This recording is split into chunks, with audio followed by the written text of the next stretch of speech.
किया जाए तो शायद कलयुग ने ऐसे ही प्रसन्न किया होगा,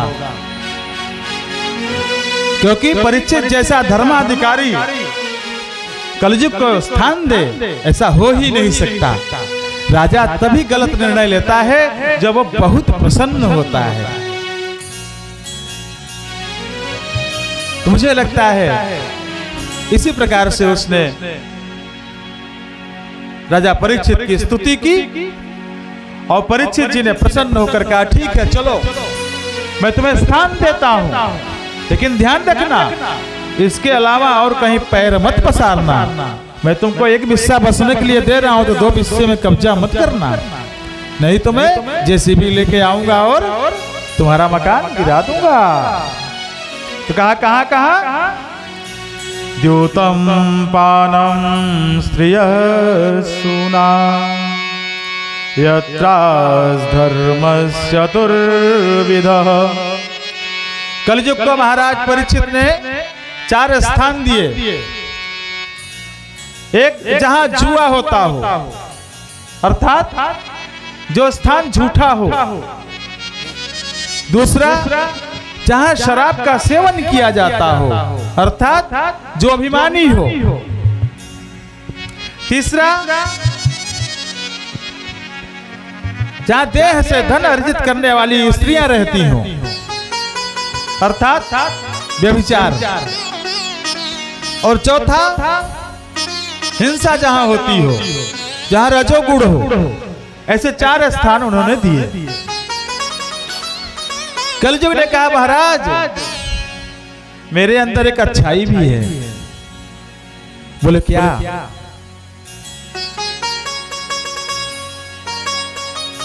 बोला भगवान जो सतयुग त्रेता द्वापर में बड़े बड़े ऋषियों के द्वारा हजारों हजार वर्षों तक तपस्या करने से भी सिद्धियां नहीं मिलती, भगवान नहीं मिलते। वह मेरे कलयुग में, मेरे समय में एक बार राम कहने से, कृष्ण कहने से, शिव कहने से, विष्णु कहने से, कन्हैया कहने से, माधव कहने से, गोविंद कहने से वह सारी सिद्धियां, वह सारे फल मिल जाएंगे जो अन्य युगों में हजारों वर्ष तक तपस्या करने से भी नहीं मिलता। कलयुग केवल नामय धारा, कलयुग केवल नामय धारा। सुमिर नर उतरहि पारा, सुमिर नर उतरहि पारा। कलयुग केवल हरि गुण गाहा, कलयुग केवल हरि गुण गाहा। गावत नर पावहि भवथाहा, गावत नर पावहि भवथाहा। कलयुग जोगन गगन माया, कलयुग जोगन गगन ज्ञाना। एक आधार राम गुण गाना, एक आधार राम गुण गाना। कलि कर एक पुनीत प्रतापा, कलि कर एक पुनीत प्रतापा। मानस पुण्य हो ही नहीं पापा, मानस पुण्य हो ही नहीं पापा। कलयुग केवल हरि गुण गाहा। कलयुग केवल हरि गुण। ये तीनों जो चौपाइयां तुलसी बाबा ने लिखा है, इसमें भी स्पष्ट होता है कि कलयुग में सिर्फ नाम की महिमा है। किसके? हमारे आपके नहीं, भगवान के नाम की महिमा है। और परीक्षित जी बोले बहुत अच्छा गुण है भाई, जो हजारों साल तपस्या करने से फल नहीं मिलता वह एक बार भगवान का नाम लेने से मिल सकता है। तो ये तो बहुत अच्छा गुण है। तो कैसा स्थान चाहिए बोलो? प्रसन्नता में कभी भी किसी को वचन नहीं देना चाहिए। Don't you promise in anger situation और हैप्पीएस्ट सिचुएशन, दोनों स्थिति में। उसने कहा प्रभु आपके माथे पे जो स्वर्ण मुकुट है बड़ा सुंदर लग रहा है, मुझे लगता है सोना बड़ा सुंदर होता है, एक स्थान मुझे सोने में दे दो आप। राजा ने कहा ठीक है जाओ रहो। फिर क्या हुआ सभी को पता है कि एक दिन राजा शिकार करने जंगल में गए। उस दिन उन्होंने वही मुकुट लगा रखा था जो जरासंध पर विजय प्राप्त करने के बाद भीम उठा लाए थे हस्तिनापुर।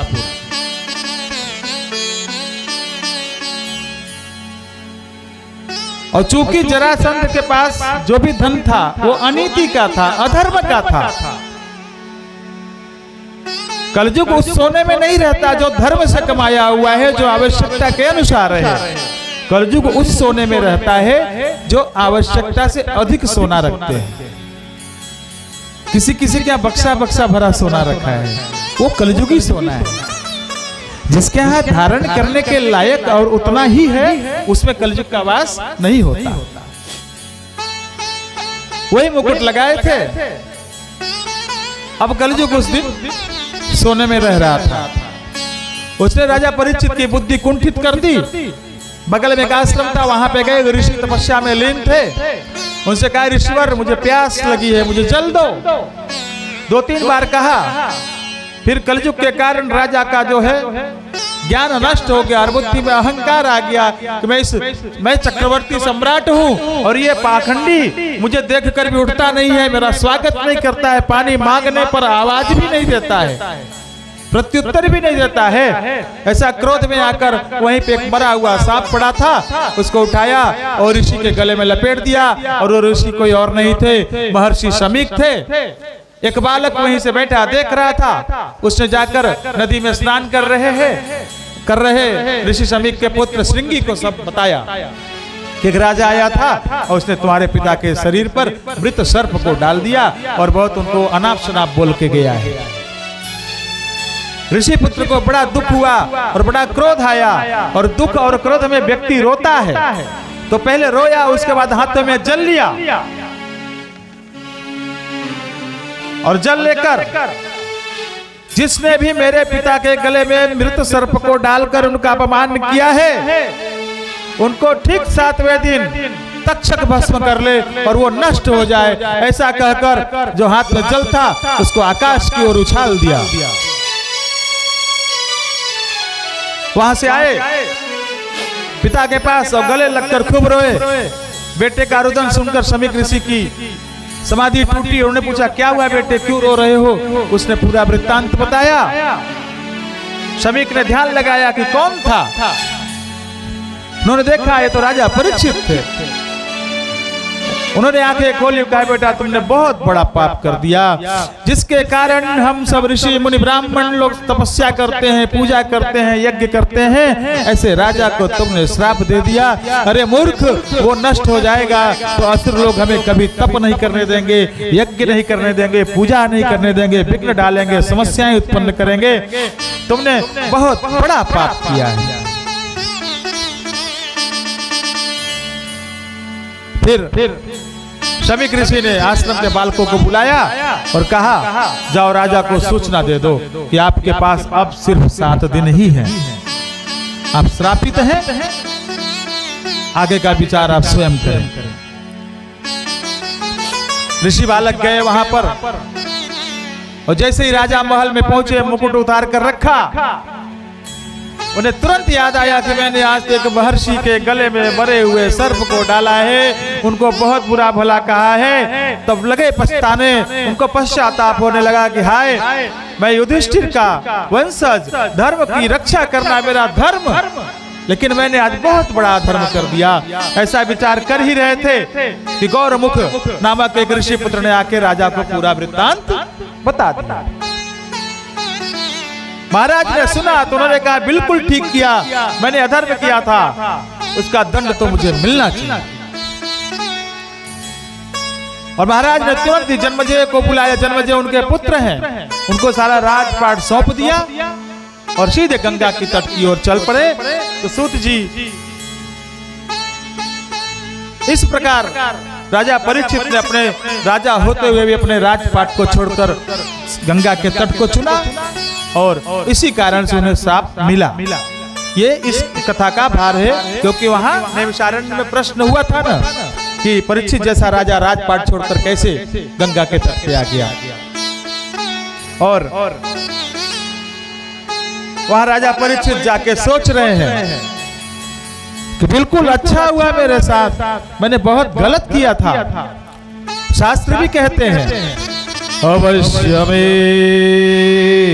भोक्तव्यम कृतं कर्म शुभाशुभम ना भुङ्क्ते क्षीयते कर्म जन्म कोटि शतैरपि अवश्यमेव भोक्तव्यम। हमने अपने जीवन में जो भी शुभ अशुभ कर्म किया है उसका फल हमें अवश्य भुगतना पड़ेगा। जब तक हम अपने कर्म का पूरा फल नहीं भोग लेंगे तब तक हमें बार बार पुनरपि जननम पुनरपि मरणम इस माया में फंसे रहना पड़ेगा। चाहे 1000 जन्म ले लें, जब तक पूरा हम अपना कर्म का फल भुगत नहीं लेंगे हमें उससे बच नहीं सकते। ये मैं नहीं कह रहा हूं, शास्त्र कह रहे हैं। अवश्यमेव भोक्तव्यम। और इसी को सरल भाषा में कबीर बाबा ने कहा है जलधि डूबी चाहे मेरु चढ़ी विद्या ऋतु व्यापार अनहोनी होती नहीं होनी अमिट विचार। जो होना है वो होकर रहेगा और जो नहीं होना है वो नहीं होगा। इस प्रकार से राजा परीक्षित गंगा के तट पर बैठते हैं। वहां पे सभी ऋषि मुनि आते हैं। संसार में जितने भी ऋषि मुनि सभी को पता चल जाता है कि राजा परीक्षित एकमात्र जो पृथ्वी पर धर्म को धारण किए हुए राजा थे, उनको श्राप मिल गया है और वो 7 दिनों के पश्चात उनका जीवन समाप्त हो जाएगा।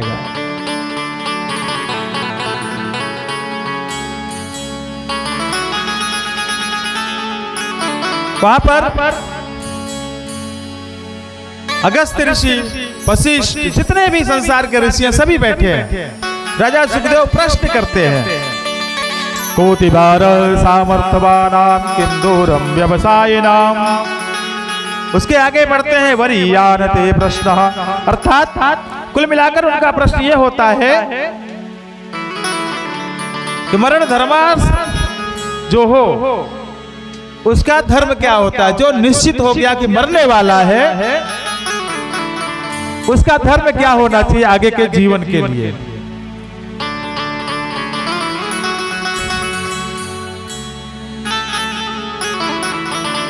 जिसके पास सिर्फ 7 ही दिन बचे हैं, 8वें दिन से पहले और 7वें दिन के दिन मर जाना है, उसको आगे का बचा हुआ जीवन कैसे जीना चाहिए। मैंने कल बताया था यह प्रश्न हम सबका होना चाहिए।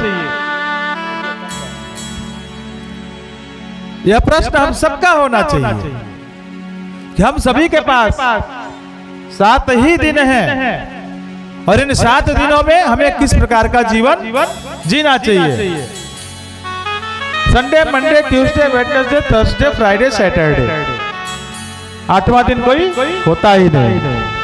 यह सब विचार हमारे अंदर होना चाहिए कि हमें किस प्रकार का जीवन जिए कि हमारा कल्याण हो, हमसे समाज का कल्याण हो, हमारे शरीर में जो जीव है उसका कल्याण हो। और क्योंकि यह शरीर जो है नाशवान है जरूर, लेकिन इसके द्वारा किए गए कर्मों का हिसाब होता है। तो कैसा कर्म करें कि हम हिसाब किताब देने से बरी रहें। हमको भगवान समझ ले कि ये ईमानदारी से हमारी भक्ति कर रहा है। अच्छा, यहाँ ये सब चर्चा हो ही रही है कि तभी एक यौवन की ओर बढ़ता हुआ बालक, बिखरे बाल, लंबे हाथ, बिना वस्त्र के, वो भी आकर वहीं बैठ जाता है और सारे ऋषि मुनि उसे देखकर खड़े होकर उसका सम्मान करते हैं। नगर के लोग देखते हैं कि एक पागल से दिखने वाले लड़के का इतने बड़े बड़े बूढ़े बूढ़े हजार हजार साल के ऋषि मुनि सम्मान कर रहे हैं, ये है कौन? प्रलंब बाहु विकीर्ण केशम।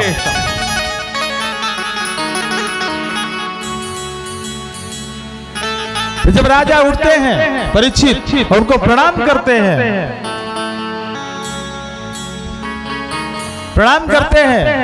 तब नगर के लोगों को पता चलता है कि यही सुखदेव जी हैं। बोलिए सुखदेव भगवान की जय हो। फिर वही प्रश्न सुखदेव भगवान से करते हैं राजा परीक्षित कि मरने वाले को जीवन कैसे जीना चाहिए।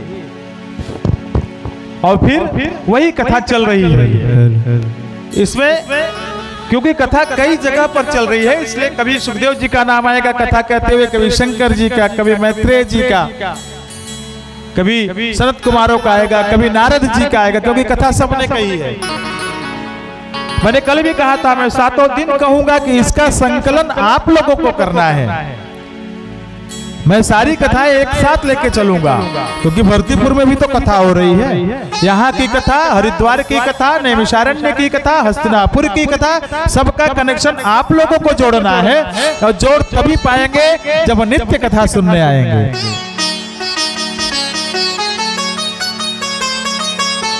राजा परीक्षित को सुखदेव भगवान भागवत सुनाते हैं और 7वें दिन शाम की बेला हो गई। राजा परीक्षित को चिंता हो गई कि एक ऋषि के पुत्र ने मुझे श्राप दिया था और आज 7वां दिन है, सायंकाल हो गया और अभी तक मैं जीवित हूँ। मैं कितना भागा हूँ, कहीं मेरे कारण एक ऋषि की वाणी मिथ्या न हो जाए। और उधर से तक्षक नाग फल की टोकरी में छोटा सा कीड़ा बनकर आता है और राजा परीक्षित जब उस फल को स्पर्श उठाते हैं तो उसी में से भयानक विकराल रूप धारण करता है। उसके पश्चात जो होगा वो हम 7वें दिन बताएंगे आपको। आगे चलते हैं कथा में, क्योंकि हमें परीक्षित के साथ ही तो कथा को समाप्त करनी है। 7वें दिन तक लेना पड़ेगा, उसके पहले हम उनको भेज नहीं सकते। कुल मिलाकर भागवत के जो प्रकरण हैं, जो इसे शिक्षा मिलती है, उसमें सबसे मूल शिक्षा यही है कि हमें भगवान से हमेशा ये प्रार्थना करनी चाहिए। कैसी प्रार्थना करनी चाहिए? जो कथानक है वो चलते रहेंगे, आते रहेंगे, लेकिन हमारा जो भाव है वो कैसा होना चाहिए भगवान के प्रति, उस पे आइए चलिए थोड़ा विचार करते हैं भजन के माध्यम से। और हम फिर कहेंगे कि भजन कीर्तन आरती में ताली बजाने से कंजूसी न किया करें। उससे क्या लाभ होता है? भजन कीर्तन में ताली बजाने से क्या होता है? हाथों की बुरी रेखाएं मिट जाती हैं और अच्छी रेखाओं का निर्माण होता है। भाव से गाइएगा भजन, हमको बहुत प्रिय है ये। अब भैया साउंड का थोड़ा देख लीजिए हिसाब किताब, आनंद नहीं आ रहा है।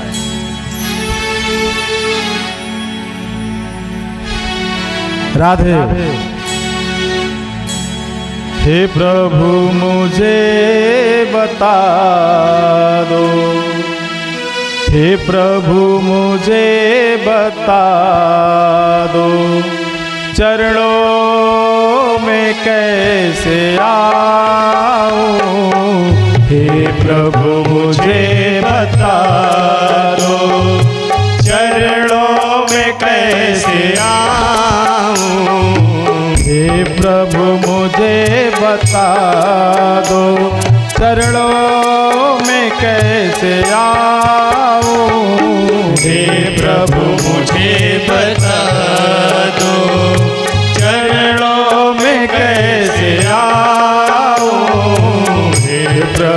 मुझे बता दो, चरणों में कैसे आऊं, हे प्रभु मुझे बता दो।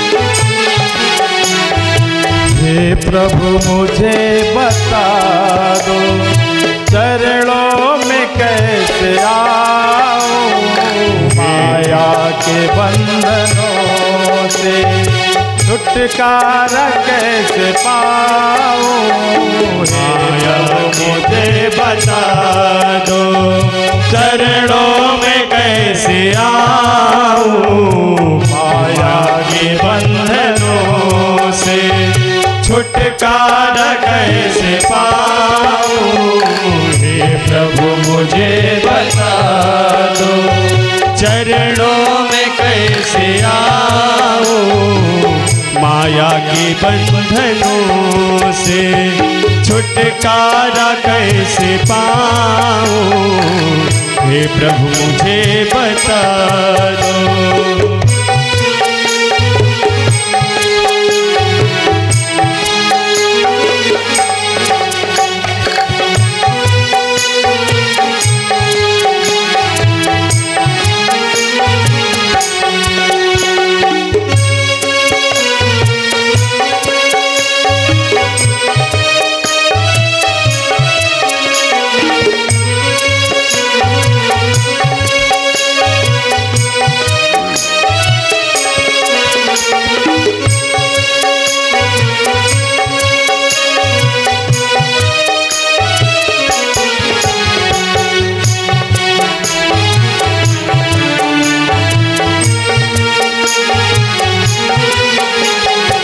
ना जानू कोई पूजन, ना जानू कोई पूजन, अज्ञानी हूँ मैं भगवन, ना जानू कोई पूजन, अज्ञानी हूँ मैं भगवन, ना जानू कोई पूजन, अज्ञानी हूँ मैं भगवन, करना कृपा दयालु, करना कृपा दयालु, करना कृपा दयालु, करना कृपा दयालु, करना कृपा दयालु, करना कृपा दयालु, करना कृपा दयालु, करना कृपा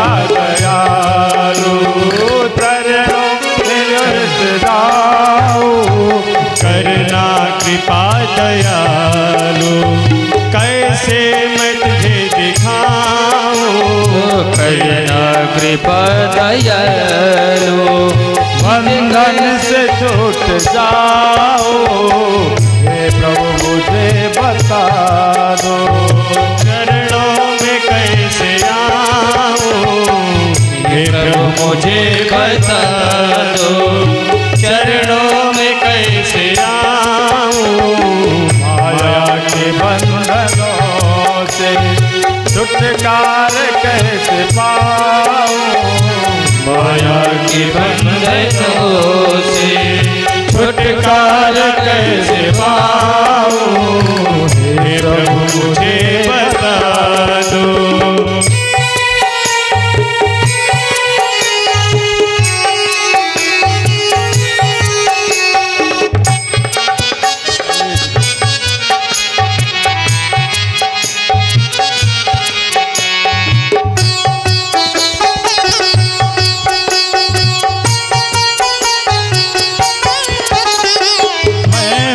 पतित स्वामी तुम हो पतित पावन, मैं हूँ पतित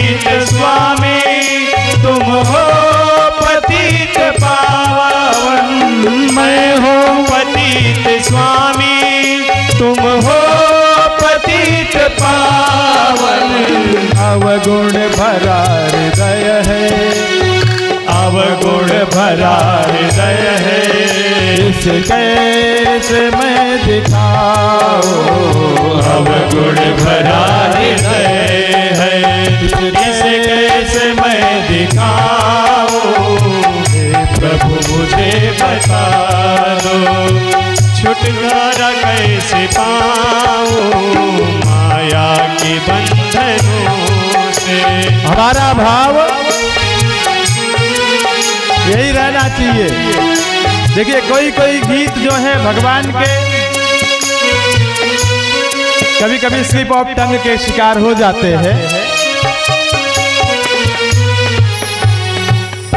लेकिन हमारा मन नहीं फिसलना चाहिए, मन भगवान में लगा रहना चाहिए। हमें हमेशा भगवान से कहना चाहिए कि भगवान मैं कैसे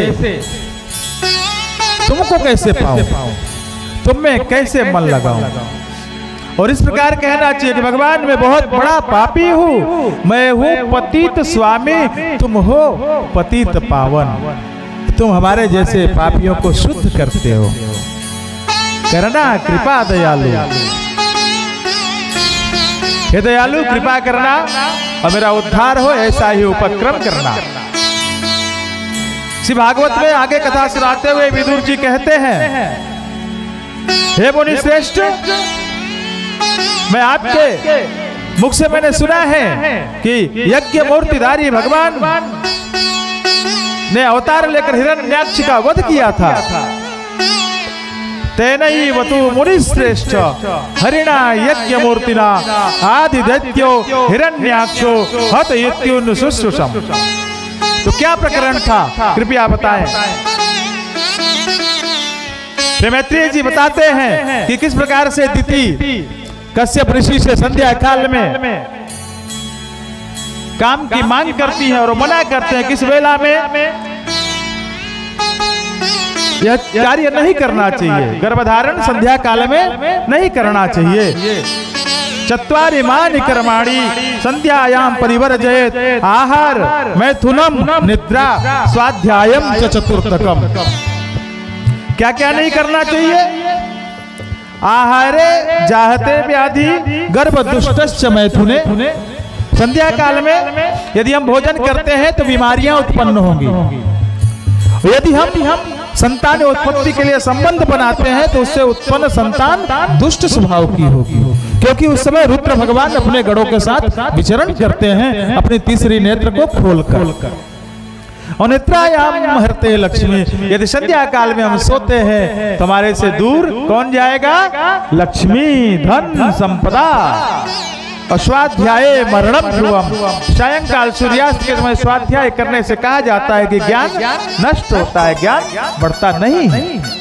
इसलिए सायंकाल में यह कार्य चार जो है वर्जित है। लेकिन दिति नहीं मानती है, कश्यप ऋषि से वो बलपूर्वक संबंध बनाती है। कश्यप जी बोलते हैं, देवी तुमने बहुत गलत किया है, तुमसे जो संतान उत्पन्न होगी वो संसार के लिए भय का कारण बनेगी। तुमने मेरे मना करने के बावजूद संध्या काल में गोधूली बेला में संध्या के समय जब मुझे संध्या करना है तब मुझसे तुमने यह कार्य करवाया है। इस कारण से तुम्हारी संतान बहुत दुष्ट होगी, बहुत पापी होगी, लेकिन बलवान होगी। माता दिति ने गर्भ को जन्म ही नहीं दिया, रोक लिया। 100 वर्ष तक गर्भ को धारण किए रहा। प्रकृति में हलचल मची कि ऐसा क्या हो रहा है जब प्रकृति का नियम टूट रहा है। ऐसा कौन है जिसकी मां अब कश्यप जी की पत्नी कोई मामूली तो है नहीं। कश्यप जी देवताओं के और असुर दोनों के पिता हैं। जितने देवता हैं सब कश्यप की संतान है, जितने राक्षस हैं सब कश्यप की संतान है। हम और आप दोनों देवता और राक्षस दोनों हैं। राक्षस हमारे अंदर छुपा रहता है, वो मौका ढूंढता रहता है बाहर निकलने का। हमें अपने ऊपर नियंत्रण रख के मनुष्य बने रहना है, देवता बने रहना है, राक्षस को भीतर ही दबाए रखना है। अंधकार बढ़ने लगा, चंद्रमा का जो प्रकाश था वो फीका पड़ने लगा। तब सब देवता ब्रह्मा जी के पास गए, प्रार्थना करने लगे, नमो विज्ञान वीर्याय माययेद मुपेयुषे गृहीत गुण वेदाय नमस्ते व्यक्त योनये। इस प्रकार जब देवताओं ने प्रार्थना की तब ब्रह्मा जी ने बताया कि दिति है जो इस भय से संतान को नहीं उत्पन्न कर रही है कि मेरी संतान बहुत दुष्ट होगी, पापी होगी, इसलिए उसको जन्म नहीं दे रही है। और वो दोनों जो उनके गर्भ में हो, जानते हो आप लोग कौन है? वो भगवान विष्णु के पार्षद है, जय और विजय। वो श्राप के कारण, सनकादिक के श्राप के कारण वही माता अदिति के गर्भ में दोनों गए हैं।